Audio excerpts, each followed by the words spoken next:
It was just another afternoon in Guadalajara. 16-year-old Sofia walked toward the park near her grandparents' house, talking to her mom on the phone. Her mom was returning a Tupperware to a neighbor, leaving Sofia to walk the last block alone. The sun beat down on the colonial-style buildings, casting long shadows across the cobblestone street. But as Sofia walked, she couldn't shake the feeling that someone was watching her. Sofia glanced back over her shoulder and saw it, the same pickup truck she'd noticed earlier. It was now slowly following her, keeping a steady distance. Her heart began to race as she quickened her pace. The truck sped up, matching her movement. The familiar streets suddenly felt alien, the cheerful colors of the buildings now seeming threatening in the fading light.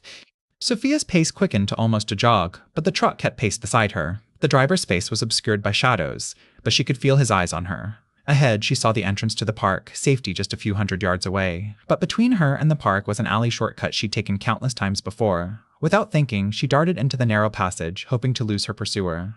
The alley was darker than Sofia remembered, the narrow passage between brick walls barely wide enough for two people. She ran as fast as she could, her sneakers slapping against the concrete. The sound of footsteps behind her made her blood run cold. They weren't just following in the truck, they were on foot. She risked a glance back and saw a figure emerge from the alley entrance, blocking her way out. Sofia turned to run forward, but another figure stepped out from the shadows ahead, cutting off her escape. Trapped between two men in the narrow alley, she knew this was it. The first man grabbed her arm, his grip like iron. Sofia screamed and kicked, using every ounce of strength she had to break free. She wasn't going down without a fight. Sofia stomped hard on the man's foot with her heel, causing him to yelp in pain. She twisted away and grabbed a loose brick from the wall, swinging it at the other man's head. He ducked, but the brick grazed his shoulder.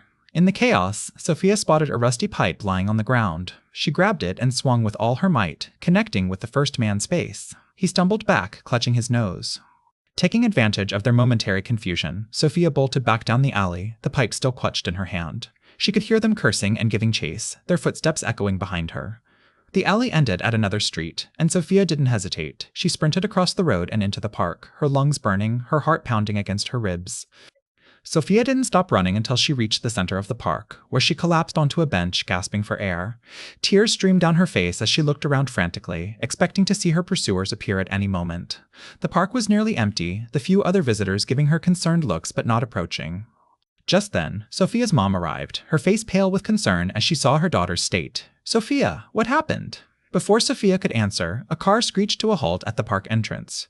It was her dad, former military, his eyes scanning the area with practiced awareness. One look at Sofia was all it took for him to understand something terrible had happened. As Sofia's dad helped her to her feet, she saw a figure lurking in the shadows of a nearby tree. Her dad noticed it too, his body tensing. He moved quickly, pulling out his phone and calling for backup. In the days that followed, Sofia told her story to the police, identified her attackers from a lineup, and helped put them behind bars. She was forever changed by that afternoon, but she was alive. And she was strong.